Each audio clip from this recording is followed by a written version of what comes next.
Okay, I'm C.W. Mayberry, and this is Bible 101, picking up in Genesis chapter 5. Again, this is a primer, a basic through the Bible study to give you a background, a foundation for deeper things. It is raw and uncut. It is as it is. It will not be edited. Any errors, mistakes, or faux pas remain. All right. And then we need Genesis chapter 5 and verse 1, which reads, "This is the book of the generations of Adam in the day that God created him. In the likeness of God made he him. Male and female created he them, and blessed them, and called their name Adam, Anthropos Adam, mankind, in the day when they were created. And Adam lived 130 years, and begat a son in his own likeness after his image, and called his name Seth."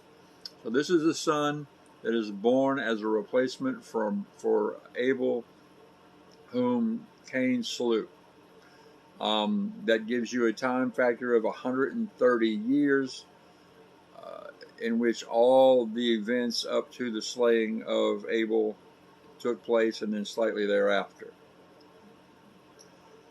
"And Adam lived 130 years, and begat a son in his own likeness after his image, and called his name Seth. And the days of Adam after he had begotten Seth, were 800 years, and he begat sons and daughters." So you only have given individuals being named and pointed out. We don't know how many sons and daughters were born before. We don't know that there weren't sons and daughters born to Adam prior to or before the fall, before the introduction of sin. The sin of Cain and his separation from the rest of the family unit and the people he was a part of constitutes the beginning of a separate bloodline, really. And it is the dark bloodline, the evil bloodline, although all men at this point forward are tainted by sin. This is the foundation in Cain of really what would become Babylon, what would become Egypt, what would become the present wicked kingdoms of this world. The culture, all of it is passed down one after the other. You can only reach so far back into antiquity, but it's a pretty safe bet that the things that we know would continue farther back if you had greater and clearer information. All right. Verse 4, "And the days of Adam after he had begotten Seth were 800 years, and begat sons and daughters. And all the days of Adam, and all the days that Adam lived were 930 years, and he died."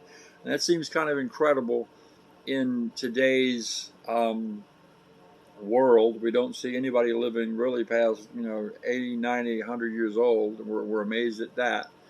But when you look at what the Bible teaches, what the Bible demonstrates, the fact that there is a supernatural God that identifies with this book and can enter your life in a very palpable way, coupled with the history of this world, you begin to understand how really possible it is. All right. Men, after sin entered in, began to degenerate. The genetic code began to break down. You and I are the product of 6,000 years of corruption, of degradation, mentally, psychologically, intellectually, physically, and have our limitations. From the Bible, you would glean an understanding that Adam and those like him were living nearly 1,000 years. They were probably in the order of 10 feet tall, somewhere around 360 pounds of lean muscle mass, highly intelligent, far more than we are now. And just ask yourself, if a being lived that long and was that intelligent and that strong, what could they achieve? What kind of world would they set up? because all that came into being. We have very little record of it today because people don't want to think about it. The people in academia, the people that would do the research really don't want to look into it. They've got a different worldview that's counter to it, and they don't want to know. But if you go to Google and you search megalithic construction, you're going to find the remnants of buildings that were built out of stone with incredible precision, sometimes using, no, not sometimes, all the time using stones that were 30 tons, 60 tons, stones the size of 14, 15 automobiles. Who built those? Where did they come from? Where did they get the technology to cut a stone, to shape a stone to the point where you can't get a human hair between the two of them, to the point where water has not eroded and destroyed them? They seal so well.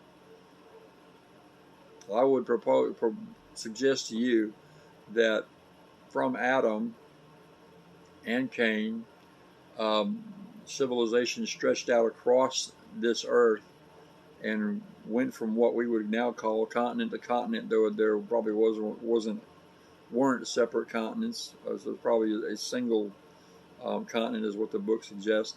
And they had a culture that spread globally from east to west. No cavemen. And as that culture became more and more corrupt, it became necessary basically to purge it from the earth because they were going to destroy themselves. All right. That's a lot to drop in there, but just something to think about. Verse 6, and Seth lived 105 years and begat Enos. And Seth lived after he begat Enos 807 years and begat sons and daughters. Again, a lot of population, but no real identification of all these people. And all the days of Seth were 912 years, and he died, almost 1,000 years old. And Enos lived 900 years and begat Canaan. And Enos lived after he begat Canaan 815 years and begat sons and daughters. And all the days of Enos were 905 years, and he died. And Canaan lived 70 years and begat Mahalalel. And Canaan lived after he begat Mahalalel 840 years and begat sons and daughters. And all the days of Canaan were 910 years, and he died. And Mahalalel lived 65 years and begat Jared. And Mahalalel lived after he begat Jared 830 years and begat sons and daughters. And all the days of Mahalalel were 895 years, and he died. Verse 17. And it can be quite boring to read begat. The real point of all that, or at least one point, is the maintenance of a genealogical line. So you can go back and you can tell time. The Jews actually trace this back, and counting generation by generation, come up with a number of about 6,000 years. That's all the time that human beings have been on this planet, irregardless of what science falsely called so tells you. All right? Become a student of this book, and you'll know more truth than science is ever willing to tell you. Because to be honest about science is to be honest about the fact that there is a God to be dealt with at the end of your life. And people don't want to face that. They don't want to deal with that. They'd rather turn their head from it and live the way they want to live. 17, and all the days of Mahalalel were 895 years, and he died. And Jared lived 162 years and begat Enoch. And Jared lived after he begat Enoch 800 years and begat sons and daughters. And all the days of Jared were 962 years, and he died. And Enoch lived 65 years and begat Methuselah. Enoch walked with God after he begat Methuselah 300 years and begat sons and daughters. And all the days of Enoch were 365 years. It's much shorter than anybody else up to this point. And Enoch walked with God, and he was not, for God took him. That's a mysterious piece of scripture. What in the world does it mean? Really, it means he lived his life in such accordance and agreement with the things of God that God saw fit to remove him. That's what it means. And that's really what we're hoping for. When you've fulfilled your race, you can get out of here too. Obviously, I'm still here. Pray for me. And Methuselah lived 108 and 7 years and begat Lamech. All right? And Methuselah lived after he begat Lamech 708 and 2 years and begat sons and daughters. And all the days of Methuselah were 969 years, and he died. And Lamech lived 802 years and begat a son, and he called his name Noah. At this point, we are now 2,445 years, give or take, from the beginning, from Adam. Almost 2,500 years have passed in these 5 chapters. So there's a great compression of history here. How far would society have gone? How far would science have advanced when people advancing it, learning it for their own benefit, are living hundreds of years?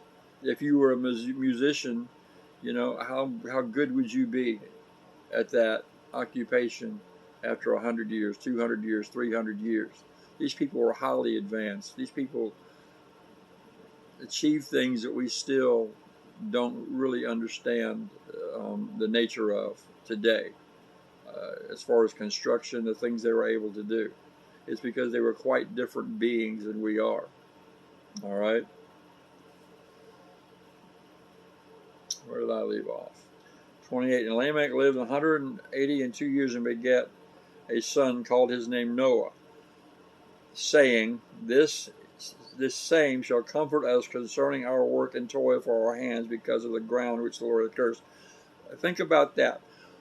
Adam has got to struggle because of the sin in his life, and what was once easy is now going to become difficult. Producing fruit, producing grain, producing anything needed to sustain life is now going to become work. The same thing happens even to a greater degree with Cain. It's just impossible for him to. And in this verse 29, says, And he called his name Noah, saying, The same shall comfort us concerning our work and toil of our hands, because of the ground which Jehovah hath cursed. They're still 2,500 years out looking for Messiah. They're still looking for a Savior.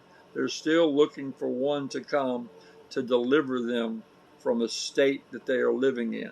The hardness, the difficulty of life. This did not start yesterday. This is from the time that Adam fell and that first atonement was made. There's a looking forward, which means there's a telling of it from generation to generation to generation to generation. It's common knowledge, which means there is, I don't want to use the word religion, but there is a system in place to signify an individual and a society, a group of people's agreement with and involvement with Jehovah God. There to signify and to show and to demonstrate a willingness to be in covenant, that is a legal binding agreement between the two with God, and a system of worship. I don't want to really call it religion, because religion is a horrible thing, but and annual observances, things that signify I'm aware. You know, this is why you remember your anniversary. This is why you bring those things up, because it signifies that you are still aware, that you still care, that you're still involved. It shows who you are. Okay. There we go. Verse 30, And Lamech lived after he begat Noah 595 years and begat sons and daughters. And all the days of Lamech were 777 years, and he died. So now these numbers are coming down. And Noah was 500 years old, and Noah begat Shem, Ham, and Japheth. These are the 3 individuals from which all peoples on the earth today are descended. Shem, Ham, and Japheth. All right. Where are we at for time here? It's only 15 minutes into this. I'm going to keep going. I had not intended to, but we shall. This chapter 6, verse 1 is something you need to get a hold of and understand. Many, many people have taken this one verse and twisted it to mean some pretty perverse things. There are people who profess it. There are books that have been written about it. And in my opinion, it is all in error. Let me read it to you. And it came to pass when men began to multiply upon the face of the earth, and daughters were born unto them, that the sons of God saw the daughters of men, that they were fair, and took them wives of all which they chose.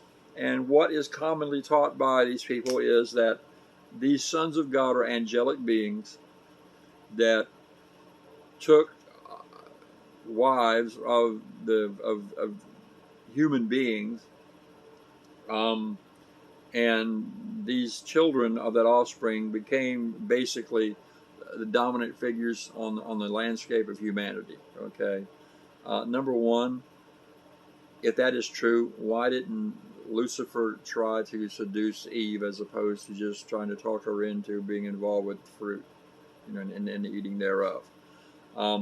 Why don't we see this going on today? I mean, we have capital punishment for certain crimes in this nation. You commit this heinous crime, and they put you to death. There are people who are on death row right now waiting for their execution. There are people who have been executed, and there are still people committing that crime or those crimes. And there are still demonic forces at work in this world. If you don't believe that, go buy yourself a newspaper any day of the week. Why aren't they doing that if it's possible? Why don't they continue to do it? They've really got nothing more to lose. They're already cursed. It's like a man on death row. He's got nothing to lose. You can't take any more from him. His end is already the totality of negativity. It couldn't get any worse, so why not? Well, the reason they don't do it is because angels have no physical procreative power or ability. They never did. They never will. They are spirit beings. They've never had children. Okay, there's no mention of angels producing angels anywhere. They are created beings, which means, what is a created being? A created being is a being that comes into existence out of nothing, without a process. It is full, whole, and entire the moment it comes into existence. Human beings were not created. Human beings were made. Human beings are part of a process. I am still in the process of being made. The Apostle Paul, I believe, said, it does not yet appear what we shall be, but when we see him, that is Messiah, we shall be like him. Okay, and it tells us also that this mortal body must put off mortality, and that we must take on the nature of Messiah at his coming, or at our own resurrection. So we are in a process where you're not created. These angels are, they're whole and entire. Jesus, when being questioned by the Sadducees about the requirements of the law for a man to raise up seed unto his brother's wife should his brother die, asked, in the resurrection, whose wife is she? And the reply is, you do err not knowing the scriptures. Okay, because in the resurrection, men and women do not marry, or not given in marry. Life does not go on like it does here. There is no more biological procreative process. But human beings, he says, are like the angels. There's never been a procreative process. Any individual that teaches you this, you're typically going to find has got a problem with perversion, with lust, with sex outside of the boundaries that God put it in. All right, and there's a spirit associated with it. People seem to enjoy it, seem to fantasize about it, but it is not so.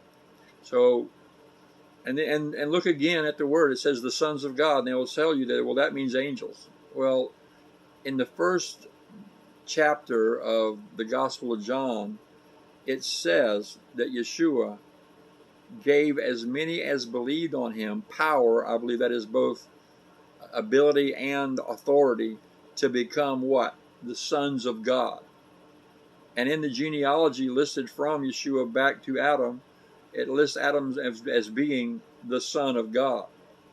Okay? No angels involved. No supernatural beings involved there. The term son of God does not necessarily mean an angel. It can, but it is not exclusive. So to take all that information and to paint this picture and create this false narrative of, you know, the Nephilim, the giants returning someday, is not true.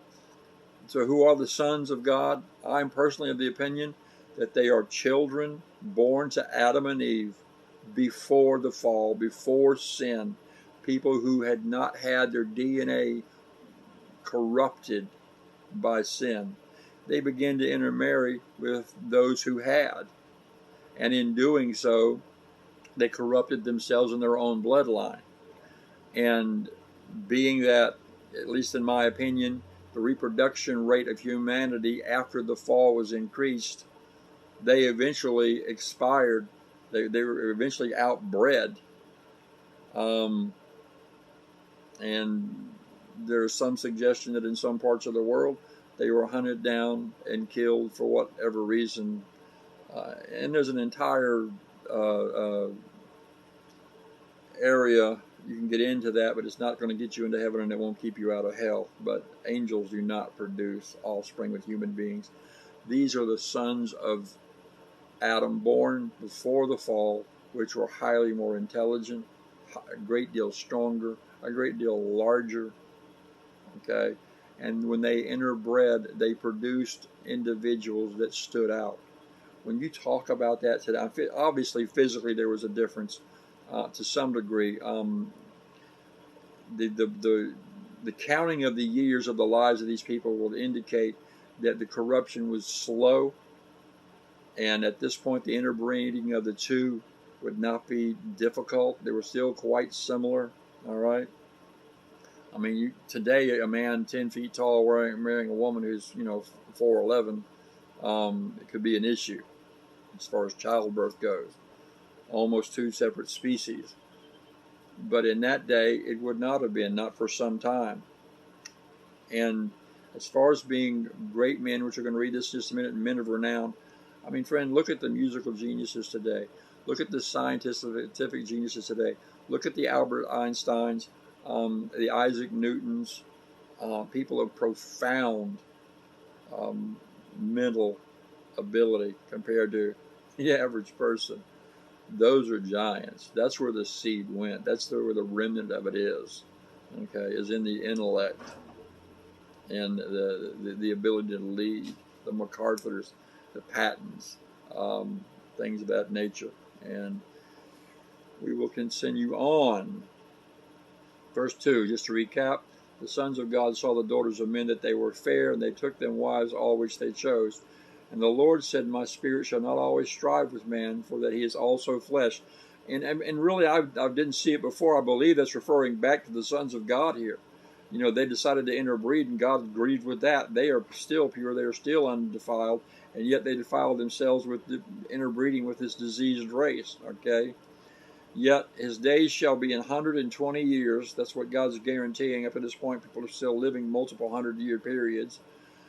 Okay, in verse 4, there were giants in the earth in those days, and also after that, when the sons of God came in unto the daughters of men, they bare children to them. The same became mighty men, which are of old, men of renown, kings, rulers, leaders, that eventually were bred out of existence. You still see them showing up in Goliath, of David and Goliath, of one of the kings that's in the land when Israel comes out of Egypt and into what would be the promised land.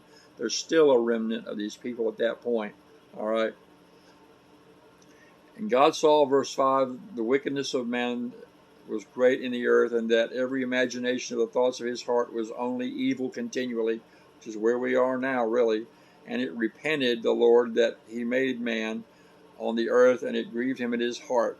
So God is grieved over what man has become. And the Lord said, I will destroy man whom I have created from the face of the earth, both man and beast and creeping thing, and the fowls of the air, for it repenteth me that I have made them. But Noah found grace in the eyes of the Lord. Noah found grace. Just in case you don't know, there's a huge argument that goes on about law and grace. We're not under the law. We don't have to keep Torah because we're under grace. So, friend, here's grace in the 6th chapter of the book of the 6th chapter of the first book. In what? Verse number 8. That's pretty early on. Noah's finding grace. Grace is not a new concept. All right? Grace does not negate the law. Grace is necessary because we can't keep the law. The law itself is grace because it forestalls judgment. It keeps judgment away from us. It rolls it ahead until the point that it can be sufficiently dealt with. Because a holy God coming into the presence of sin demands judgment.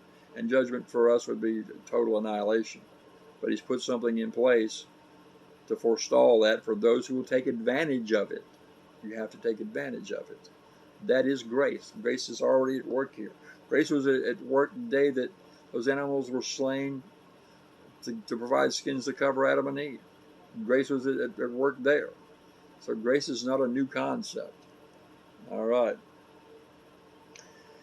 Verse 9, these are the generations of Noah. Noah was a just man and perfect in his generations, which means he walked after God. He sought things. Does not mean he was without flaw, but he was continually mindful toward God, the things of God, which again tells you there had to be something codified. There had to be something, not necessarily codified, but something passed down, something known, something communicated, some body of law in existence.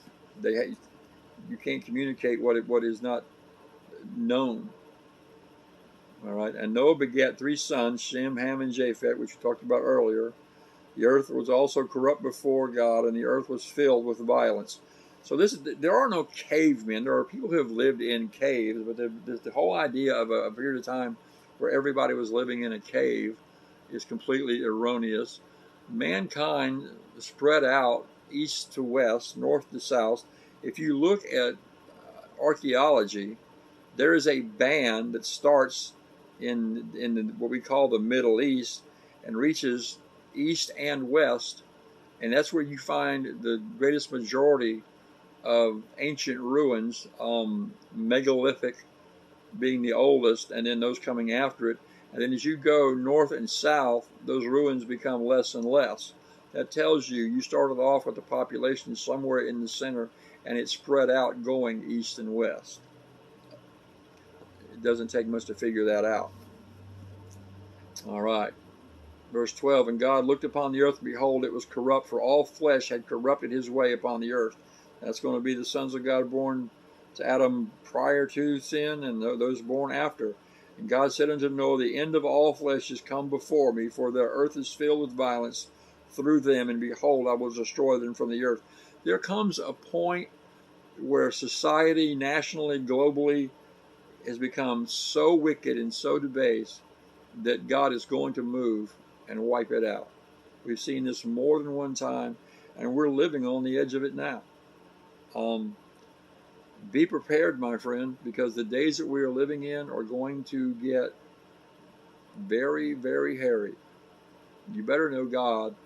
You better have a relationship. You better have an understanding, a kinship, a dependence upon, a fondness for, an intimacy with.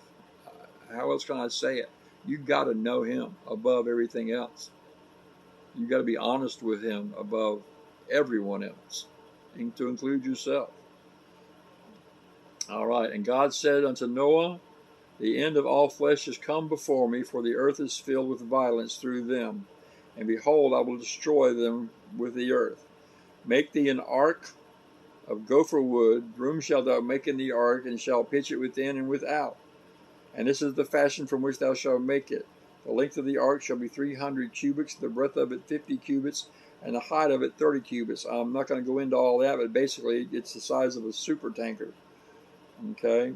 A window shalt thou make to the ark, and a cubit shalt thou finish above it, and the door of the ark shalt thou set in the side of it, and set in the side thereof, with the lower, second, and third stories shalt thou make it.